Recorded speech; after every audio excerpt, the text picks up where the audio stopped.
o apóstolo do amor, ele começa dizendo no versículo 1, no princípio era o verbo. Esse verbo no grego aí é a palavra, no princípio era a palavra.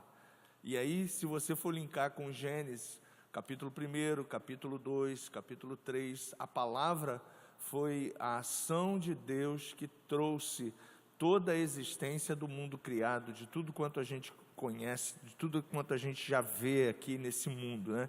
Então, a criação, Jesus estava juntamente com o Pai e com o Espírito na criação. No princípio era a palavra, e a palavra estava com Deus, e a palavra era Deus. Ele estava no princípio com Deus.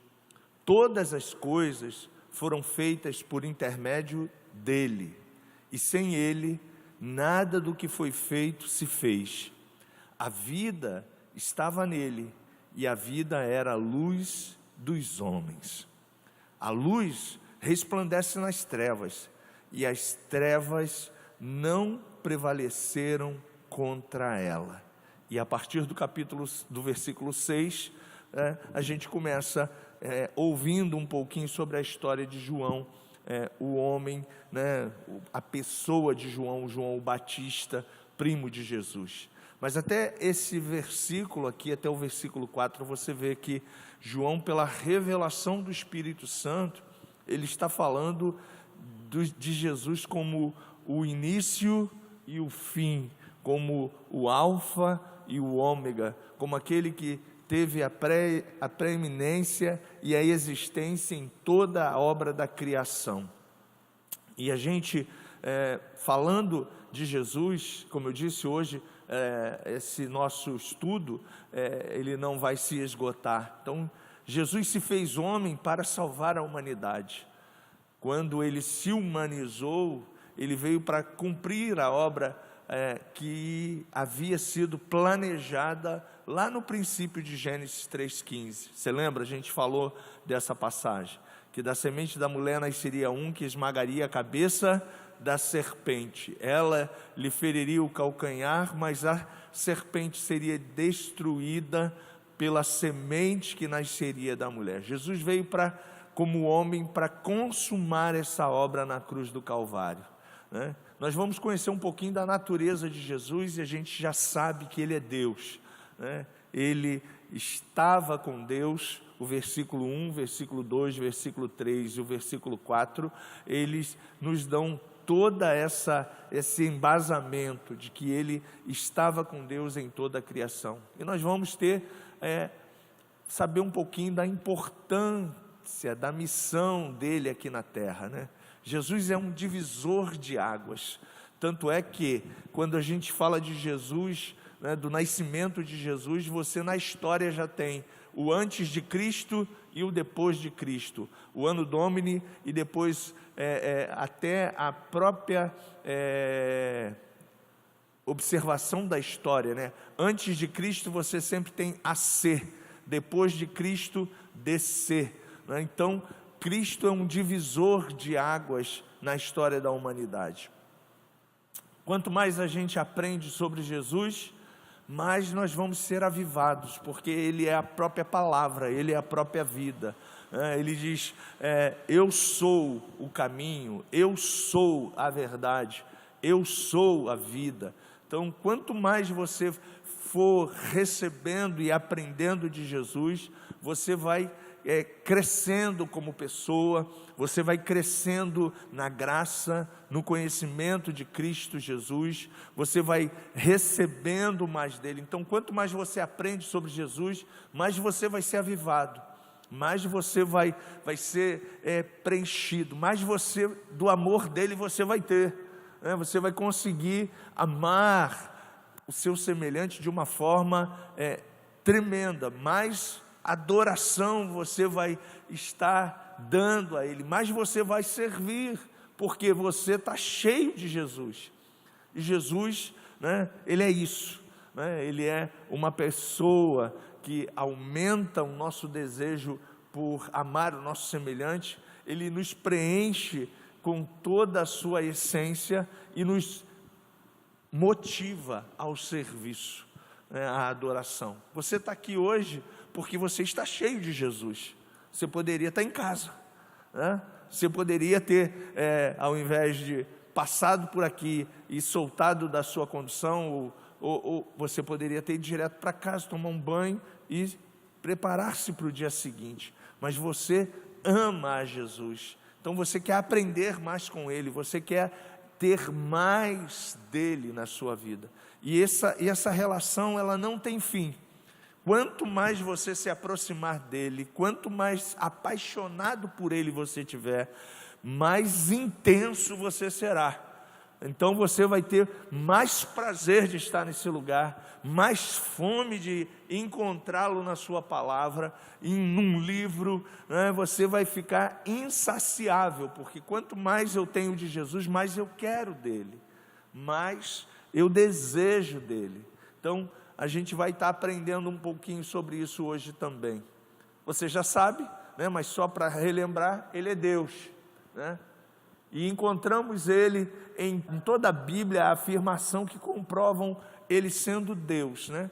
Aqui a gente leu no Evangelho de João que ele é a palavra. Então toda ação do Pai na criação, né? Haja luz e houve luz. Jesus estava ali naquele ambiente, né? Quando ele fez o homem, o gênero humano, em Gênesis capítulo 1, versículo 23 a 27, ele diz assim: façamos, ele está convidando o Filho e o Espírito Santo. Ali no hebraico, porque o Antigo Testamento foi escrito em hebraico, né, o Novo Testamento em grego, está uma palavra chamada Elohim, é o Deus Trino, né? Ele está falando, façamos o homem, segundo a nossa imagem, conforme a nossa semelhança, e esse seja alma vivente, né? Então, toda a ação estava Jesus ali presente. Não dá para a gente ler todos esses versículos, eles ficarão aí disponíveis para você, é trabalho de casa, tá? Então, você vai pegar cada versículo desse aqui e vai ler, né? MT é Mateus, MC é Marcos, JO é João, o Evangelho de João, e aqui está, né, os versículos e os capítulos, né? Então você que está na escola, né, sempre depois de um ponto vem o versículo. Então aqui é o capítulo, ponto, versículo. Quando tem esse traço aqui, é para você ler do capítulo 2, do versículo 5 ao versículo 10, e assim também, né? Quando tem um versículo 25 com a vírgula aqui, ó, do 25 você vai pular para o versículo 43, 44, e aí você vai encerrar e vai de novo. Não tem o Evangelho aqui, pastor. Subentende-se que é o quê? João. Então João 14, do versículo 9 ao versículo 11. Não tem aqui também, pastor. É João 16, o capítulo 16, porque tem um ponto, e o versículo 26. Aqui também não tem, pastor. Subentende-se então que é João, capítulo 20, o versículo 21. Então, para você, né, estudar em casa, a gente está fazendo esse beabá aí, porque a gente sabe que a igreja sempre recicla, muita gente chegando na fé recentemente, e aí essa forma de escrever os versículos para a gente, às vezes fica meio confuso, né? Em vários textos da Bíblia você vai ver Jesus afirmando que ele é igual ao Pai, que ele é igual ao Filho, que ele é igual o Espírito Santo, né? Somente Deus pode perdoar pecados, né? E Jesus, em várias passagens dos evangelhos, que nós chamamos, né, sinóticos, Mateus, Marcos e Lucas, eles são chamados na teologia, né, e você como está aqui fazendo uma escola, eles são chamados de sinóticos. O que é isso? Eles são semelhantes. Se você ler os 3 evangelhos, você vai observar que a forma que o escritor redigiu o texto tem a sua peculiaridade. Um escreveu para o judeu, outro escreveu para o grego e outro escreveu para o romano. Quem escreveu para quem? Mateus escreveu um evangelho falando de Jesus para o povo judeu, para um judeu. Marcos já escreveu para um romano entender a forma e a maneira que ele estava redigindo o texto. E Lucas para os gregos, né? O Evangelho e todo o Novo Testamento foi escrito em grego, chamado grego koiné, o grego popular, onde toda a população conhecida naquela época conversava e falava entre si.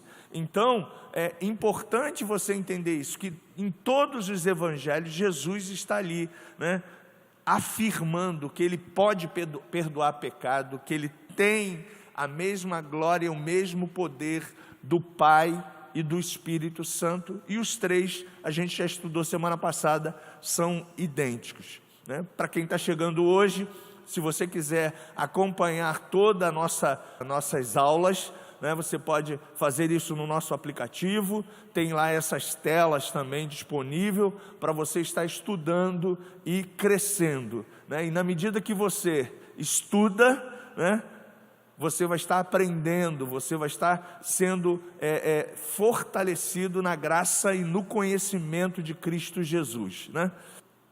Lembrando, né, que a fé vem pelo ouvir. Você tem que, para crescer, você vai ter que sair da zona de conforto, né? Essa semana eu li um livro em 2 horas. Eu fiquei tão apaixonado pelo assunto dinheiro, um assunto altamente emocional, né? E eu li o livro em 2 horas. Fui para o meu quarto e comecei, né? Comi o livro, né? O livro estava falando muito que se eu não tenho uma postura emocional para lidar com o dinheiro, eu vou estar sempre tendo problemas na administração do dinheiro, né? Então, é fundamental você priorizar as coisas, né? Às vezes a gente fica tanto tempo na rede social, é um tempo que você estaria ali lendo, aprendendo, conhecendo, e às vezes eu sei que essa ferramenta ela nos atrai, né? Mas a gente precisa priorizar o nosso tempo. Às vezes a gente fica muito tempo vendo um filme, né? Hoje eu também gosto, né? E é totalmente viciante as séries, né? Quem aqui curte as séries do Netflix, né?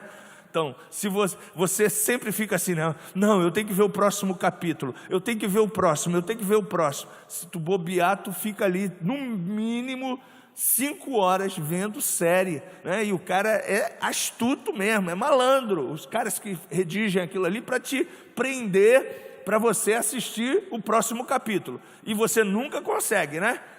Porque o outro capítulo é mais emocionante ainda. Então, é uma estratégia mesmo, e a gente precisa ter moderação, autocontrole, porque senão a gente se envolve e aí a série não vai te dar conhecimento, ela vai até te dar um momento de relaxamento, você precisa relaxar, né? Você precisa de repente ver uma comédia, né? Ver um filme legal e tudo, mas você precisa saber administrar o seu tempo. Então, fica aí a dica.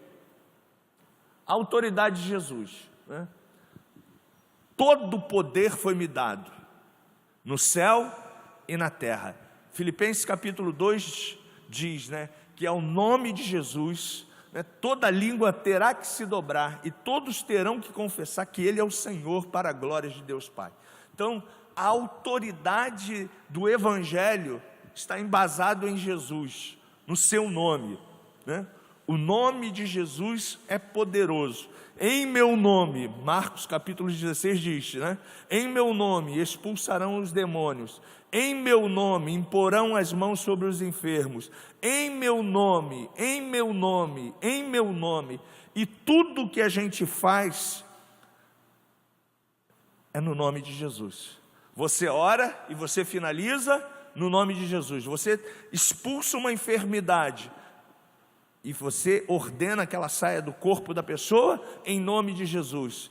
Então, esse nome é uma autoridade no reino e no Evangelho. E você e eu, né, sabemos disso. Então, se você quiser ver lá sobre demônios, e a igreja não pode, né, entender que demônios não saem, que demônios têm Não, demônios eles se submetem a você porque você está em Cristo.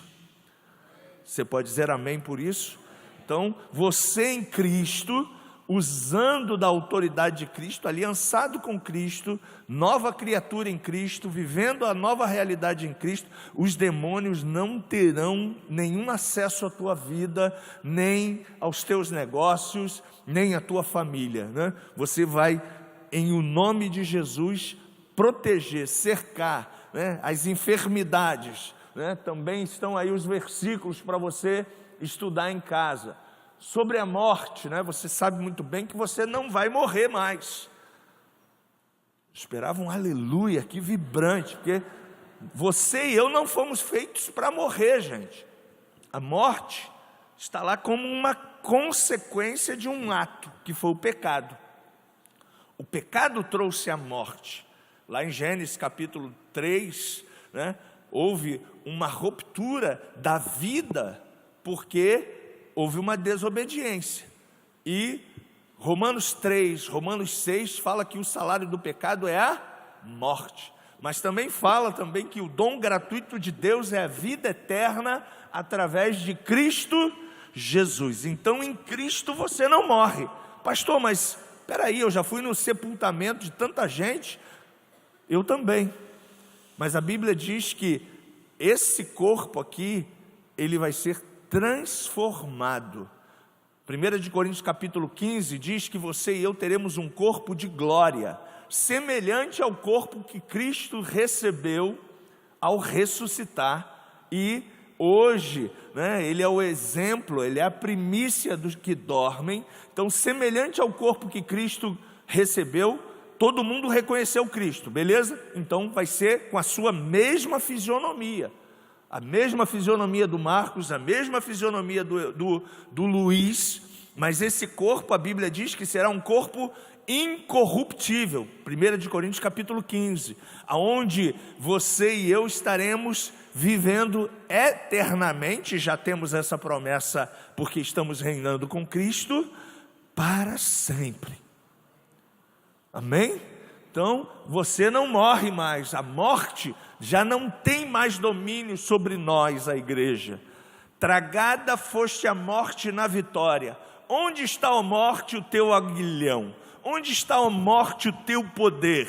Né? E no grande dia que nós estaremos reinando com Cristo, essa morte física vai ser totalmente destituída e dissipada da raça humana, e aí a gente vai ter a vida abundante, eterna com Cristo, de um corpo glorificado com Ele. Sobre a natureza, Ele tem o poder sobre a natureza. Exemplo disso, Ele estava lá no barquinho, lá com os discípulos, começou o mar batendo forte lá o vento, os discípulos: mestre, está tudo aí ficando confuso, as ondas tentando acabar com a gente, e aí? Jesus chega, dá um basta e fala assim: mar, aquieta-te, para de ventar, para de soprar, e diz que houve uma tremenda bonança. Então, o nome de Jesus é para você usar com toda a autoridade, com todo o poder, porque esse nome, ele funciona. Então, tudo que você ora ao Pai em o nome de Jesus, isso vai gerar uma semente, uma plantação no mundo real e espiritual da tua vida. Então, o nome de Jesus é para você usar com toda a autoridade e com todo o poder. Tá? A exemplo disso, Marcos está lá, né? Marcos fala muito sobre esse nome. E Marcos, que eu não botei aqui, né, você pode anotar aí no seu page, né, capítulo 16, né, que ele diz, né, em meu nome imporão as mãos sobre os enfermos, em meu nome falarão novas línguas. Lembra o batismo com o Espírito Santo? Né? Você, para ser batizado, você vai pedir a Jesus, né? Em meu nome imporão as mãos sobre os enfermos e eles serão curados.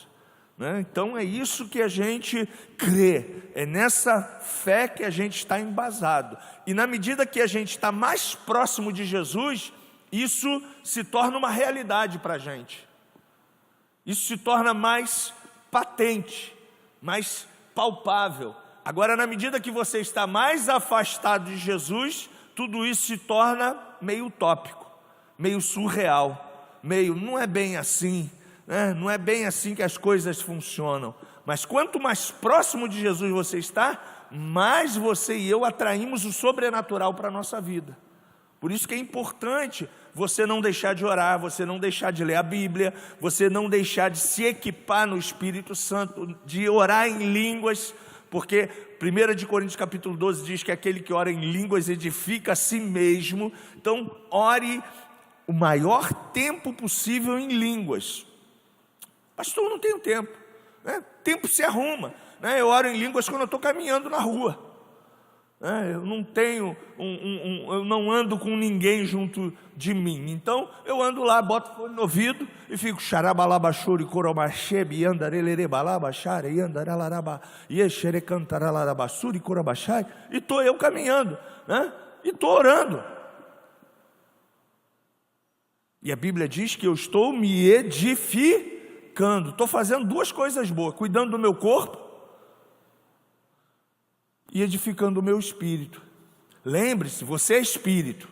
É um outro erro que a teologia e muitos teólogos modernos pintam para a gente, que nós somos corpo, alma e espírito. Não é assim que a Bíblia diz. A Bíblia diz que você é um espírito. Então você tem que dizer isso sempre para você.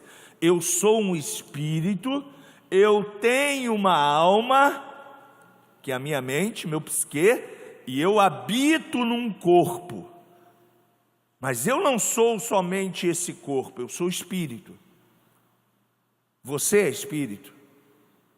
Isso está lá em Tessalonicenses capítulo 5, se não me falha a memória. Mas aí muita gente diz, não, é corpo, alma e espírito. Olha a inversão que o diabo faz na cabeça das pessoas. As coisas não começam no corpo, as coisas começam no espírito.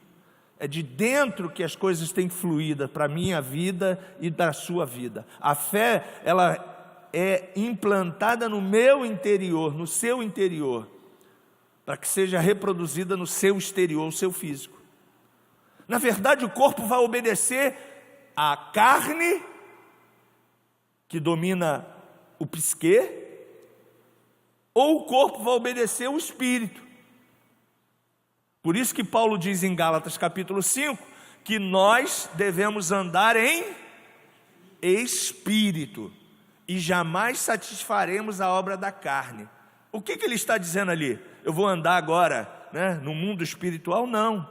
Ele está dizendo que quanto mais eu estou próximo de Jesus, do verbo vivo, mais dele vai ser reproduzido em mim, mais a minha mente vai estar cheia dele, e aí eu vou estar sendo transformado, cheio dele, e essa unção dele, através do Espírito que habita em nós, vai reproduzindo o caráter de Cristo, a imagem de Cristo, os pensamentos de Cristo, a vida de Cristo, o poder de Cristo.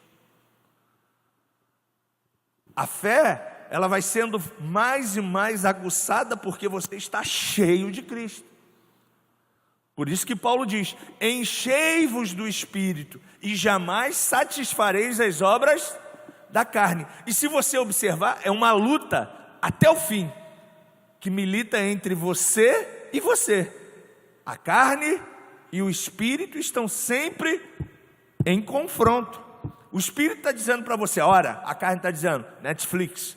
O Espírito está dizendo para você, né, faça jejum. A carne está dizendo para você, faça um churrasco. É a carne. O Espírito está dizendo para você, né, tire um tempo a sós com Deus. Aí a carne está dizendo para você, veja o clássico Fla-Flu. Aleluia. Lamento aí pelos tricolores, né?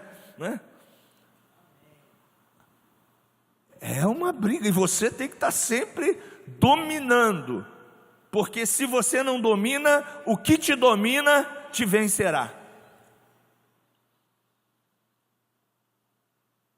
Eu ontem fui dominado pelos biscoito recheado. Pois é, rapaz, saí da dieta ontem. Conclusão, fui me pesar hoje. né? Os resultados que não foi só ontem, né? Não vou mentir, a mentira do capeta, né? Já estava saindo da dieta um pouquinho mais essa semana, conclusão, o resultado veio, né? Sobrepeso. Então voltei para a dieta de novo. E assim tem que ser você, né? Volte para a dieta do Espírito. Teve um acidente, um desvio de percurso, volta de novo. É igual o GPS. Ele não manda você recalcular rapidinho? Recalcula de novo. Ah, pastor, mas não li a Bíblia essa semana. Beleza. Na próxima semana você tem que ler. A fé vai ser produzida se você se alimentar da verdade. E a verdade está aqui nas suas mãos, nas minhas mãos. João fala claramente que ele é Deus, né? A gente leu aqui. João é chamado o apóstolo do amor. João é o cara que estava mais próximo de Jesus. E aí, para você ver, quanto mais próximo de Jesus, mais a gente recebe. Qual foi dos 12 o que mais viveu? João. Segundo os historiadores, viveu 85 anos. Aí de 12, tinham 12 caras que ele ministrou um curso de treinamento intensivo de 3 anos. Ele se aproximou de 3. Pedro, Tiago e João. Pedro foi um ícone, é só você ver o livro de Atos. Tiago foi um outro ícone também na igreja. E João, um outro também que, sem comentários. E esses 3 tiveram o encontro com Jesus glorificado, com um corpo de glória, onde eles chegaram para Jesus e falaram assim: façamos uma casa para você aqui, outra para Moisés, outra para Elias, e a gente fica aqui só desfrutando da glória que está em você. Esses 3 eram os 3 que estavam mais próximos. Depois veio Paulo, que ele chama-se de o apóstolo do aborto, né? Porque ele não conviveu com Cristo necessariamente, mas ele é chamado o apóstolo também porque teve uma missão apostólica tremenda nos evangelhos. Quase todas as cartas que a gente conhece, né, tem embasamento teológico do apóstolo Paulo. Então, esses caras, né, dão testemunho vivo, né? Paulo teve encontro com Jesus no caminho de Damasco, acho que é Atos capítulo 19, né? E teve aquele encontro lá tremendo entre ele e Jesus, né? Jesus falando pessoalmente para ele, né?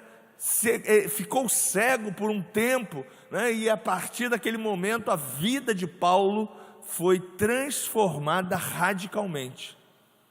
Se tornou um dos maiores missionários da história neotestamentária. Então, gente, o ministério de Jesus é para proclamar o reino de Deus, a justiça dele. A gente vai estudar isso semana que vem. O reino de Deus. Você já está no reino de Deus. Você não vai entrar não, você já está. Você já reina em vida. Tudo que o Pai tem, ele disse que é teu, meu. Nós fomos adotados por ele. Nós somos chamados de igreja. Igreja em grego é eclésia. Eclésia é tirados para fora. Ou seja, você foi removido do império das trevas, Colossenses capítulo 1 em diante, e colocado em um novo reino, para reinar em vida, Romanos capítulo 5. E aí você agora já reina em vida com Cristo. Você não vai reinar não. Tudo que o Pai tem, ele diz na oração dele em João capítulo 17, que tudo que o Pai tem é meu, é seu, é nosso. Se nós estamos, João capítulo 15, na videira, e a videira é ele, eu sou a videira. A gente até canta, né? Videira, videira, videira, videira, videira, videira, né? Essa videira aí é Jesus. Todos aqueles que estão em mim, esses produzirão fruto, porque sem mim nada vocês poderão fazer. E é isso. Tira Jesus do evangelho, tira Jesus do cristianismo, não existe cristianismo, não existe evangelho. Porque tudo que a gente crê está embasado na pessoa de Jesus Cristo. Então, ele veio para proclamar esse reino, um reino de justiça, um reino de paz, um reino de harmonia, um reino de poder, um reino que transforma. No seu ministério e na palavra que ele deixou para a gente, ele nos ensina, né? Não tem como você ler e não entender, né? Por quê? Porque você tem o tradutor dentro de você dessas verdades, o Espírito Santo. E eu rogarei ao Pai, João 14, e Ele enviará o Consolador, o Espírito de graça, e Ele vos conduzirá a toda a verdade, Ele me glorificará. Por isso que nós, cheios do Espírito Santo, estamos sempre glorificando Jesus, porque o Espírito Santo está em mim, está em você, dentro de você. Deus, a gente já teve essa aula aqui, Ele gosta tanto de relacionamento contigo, que Ele não habita mais aqui, ó. Aqui é o lugar para a gente ter comunhão, marcar um encontro, mas Ele habita aí, ó, dentro de você. Você agora é casa de Deus, templo de... Pastor, eu não mereço, nem eu. Ah, mas eu não sou perfeito, nem eu. Mas Ele te ama de tal maneira que Ele quer morar dentro de você. Só quem pode excluí-lo da sua vida é você. Então não exclua não, tá? Mantenha-se conectado com Ele. Ele está em você, Ele vive em você, Ele habita em você. Então, Ele vai ensinar, né? No ministério dele, ele falava, Ele cuidava das pessoas, Ele curava as pessoas, e é isso que o Evangelho faz. Paulo, escrevendo aos Romanos, no capítulo 1, a partir do versículo 17, ele diz que o Evangelho é o poder de Deus para a transformação, primeiro do judeu, depois do grego, depois de toda a humanidade. Quem recebe Jesus, né, João 14 diz que Ele é o caminho, Ele é a verdade e Ele é a vida. Então quem recebe Ele como caminho, verdade e vida, já faz parte do reino de Deus, já faz parte dessa vida abundante e já está determinado a reinar em vida. Você já reina em vida. Ah, pastor, mas eu tenho lutas. Eu também. Mas essas lutas não são maiores do que Ele em nós. Não apagam os milagres dele na nossa vida. Que milagre aconteceu domingo aqui, né? 30 pessoas, 31, né? 31 pessoas, né? Sendo publicamente sepultadas ali para reinar em vida com Cristo. Gente, um soco na cara do capeta, no reino das trevas. Agora, essas pessoas serão transmissores dessa verdade, estarão transmitindo essa verdade simples, mas que usa-nos com toda a autoridade. Eis que eu vos dei poder para expulsar demônios, eis que eu vos dei poder para ajudar as pessoas. Esse poder está em você. Tem muito crente que está com uma BMW e a chave está na mão, mas não sabe dirigir. Mas se você entender que você tem essa BMW e ela é sua, é o Espírito Santo, é só você botar na pista e na força do Espírito. Leia Atos capítulo 1, 2, 3, 4, 5, você vai ver. Você cheio do Espírito, o que você não faz? Só depende de nós, gente. Só depende de nós. E a gente precisa ter experiência. Diga, eu preciso ter experiência. No domingo eu experimentei uma experiência de cura ao vivo e a cores aqui no meio do culto. Você precisa às vezes ser confrontado. Você precisa às vezes botar a mão no bolso e falar, não tem dinheiro. E você fala assim, Senhor, não tem dinheiro. E aí você vê o Deus, que é o dono do ouro e da prata, não vai mandar dinheiro, mas vai te dar sabedoria, vai te dar estratégia, vai te dar direção, vai enviar os clientes que você precisa, vai enviar o sustento para você. Porque Ele prometeu, nunca vi um justo, que é você, mendigar o pão, Salmo 1, nem a sua descendência, passar por nenhuma privação.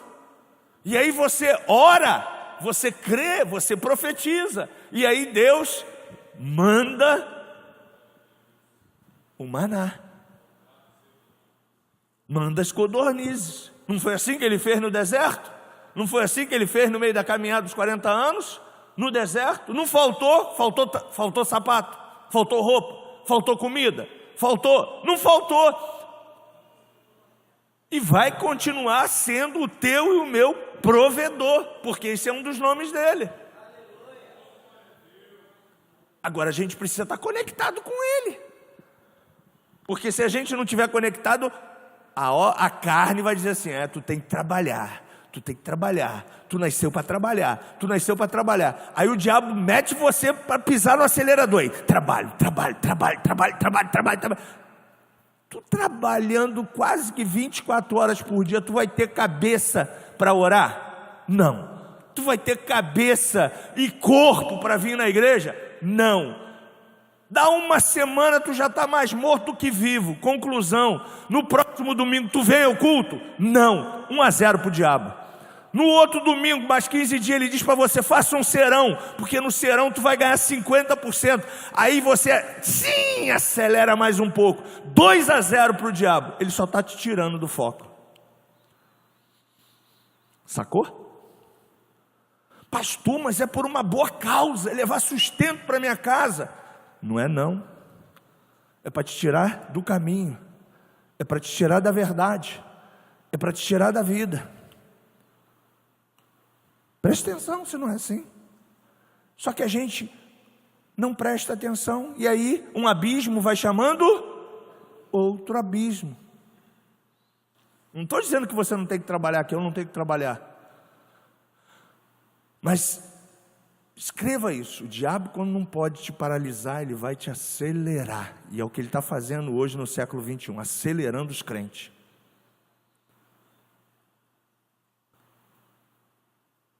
Tudo quanto é crente acelerado. Adrenalina lá em cima. Todo crente agora está com a cabeça cheia de Red Bull. Para poder trabalhar mais. Conclusão, a obra da carne, a carne só está crescendo. E o espírito? Ficando fraquinho. Ih, pastor, não dá mais para orar não tem tempo. Ih, pastor, não está dando nem para ir na igreja. Ih, já tem umas 5 ceias que eu não vou mais.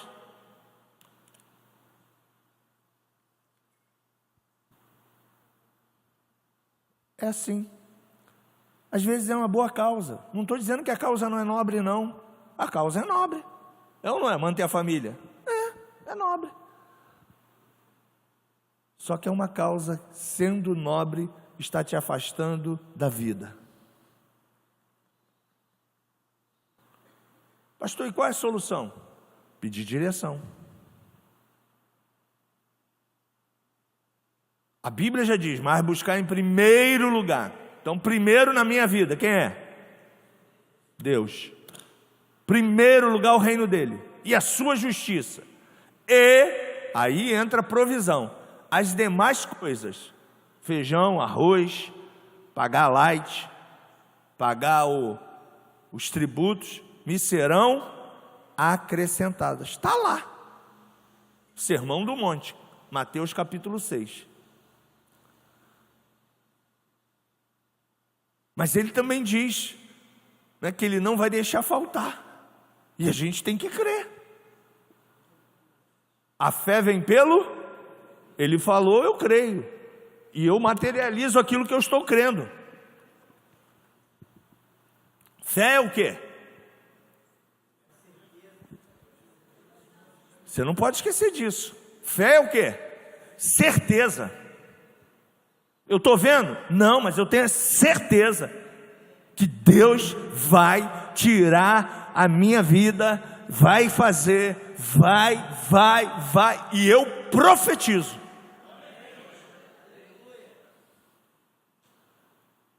Lembra da passagem de Ezequiel 37? Era um vale de ossos secos. E o que Deus mandou Ezequiel fazer? Profetizar. Então você tem que profetizar. É lançar a palavra profética. Isso aqui é vida, gente.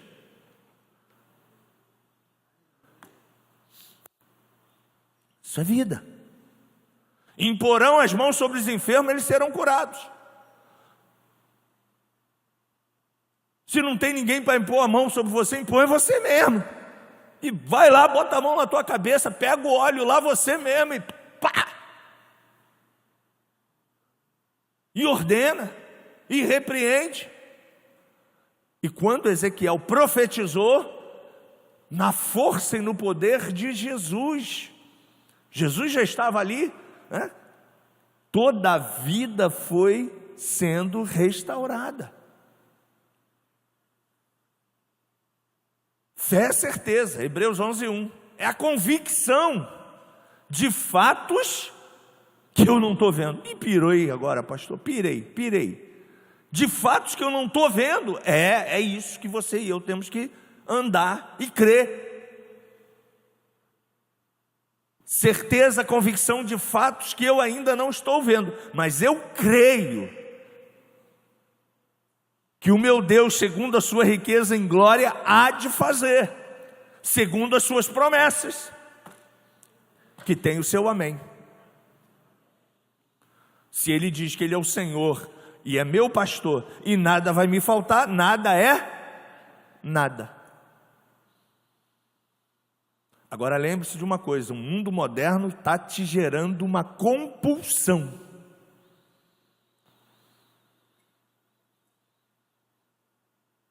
A gente precisa fazer um trabalho na alma, porque compulsão vai gerar um descontentamento pleno. Eu não vou estar nunca feliz, porque eu tenho uma compulsão.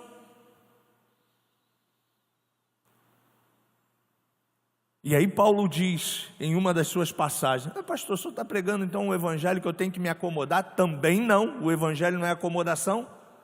Mas Paulo diz em uma das suas passagens, se eu tiver o que comer, se eu tiver o que vestir, se eu tiver o que beber, esteja eu contente e satisfeito.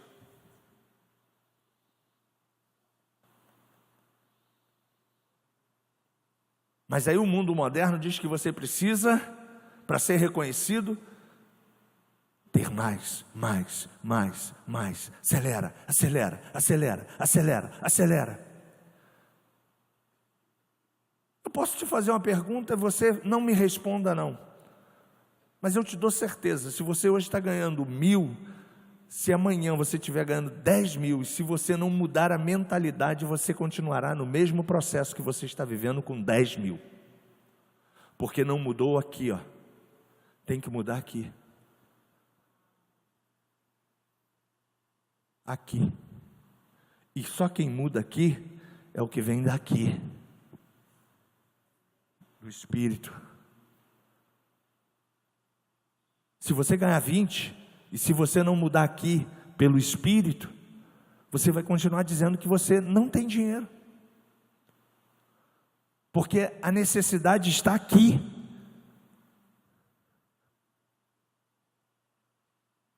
Dinheiro é emocional. Esse foi um livro que eu li. em 2 horas. Tiago Brunet. Dinheiro é emocional.